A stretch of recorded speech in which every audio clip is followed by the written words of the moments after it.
Yeah, Farnborough was super, and pretty much as soon as I got back to the US, we were straight into preparations to go to sea, and we went out on USS America.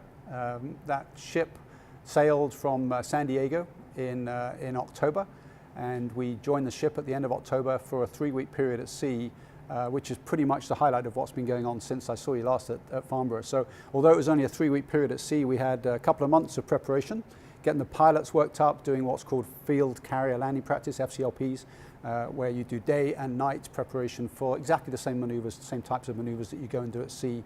And then finally, out to the ship, USS America had been recently refitted, refurbed to take the F-35B, so they modify all sorts of parts of the ship.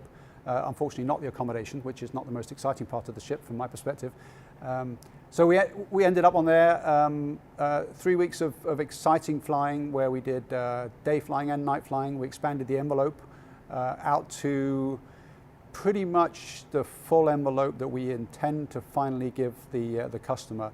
There were a couple of points that we missed out at very, very high speeds, wind speeds up to 50 knots. We just couldn't quite get there.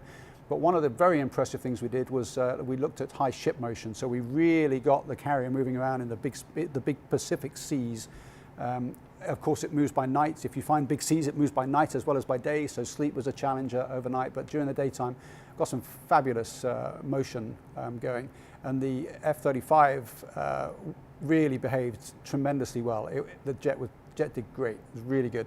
We also took asymmetric store loadings, so we loaded up the left wing or the right wing with a lot of weapons, with nothing on the other side, carrying sort of twice the amount of asymmetry that a Harrier could carry, and brought that back to the ship, and the airplane again did really well.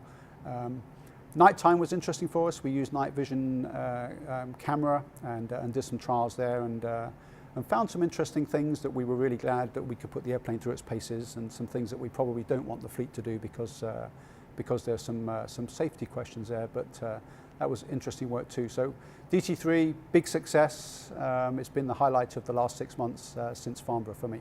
There's a certain amount of read across between any type of ship to another type of ship. So if you do a vertical landing at sea, you can take some credit by now you understand how that vertical landing works on that ship. You can have some credit that you take to the next ship because you just got more time in the bank. There's more, you've got more experience at doing it.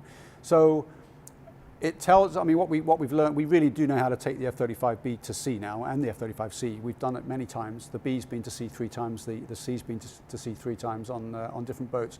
So we know how to take it to sea. We're constantly learning how to do that really well, and what kind of testing we need to do in order to flush out any issues, if there are any issues.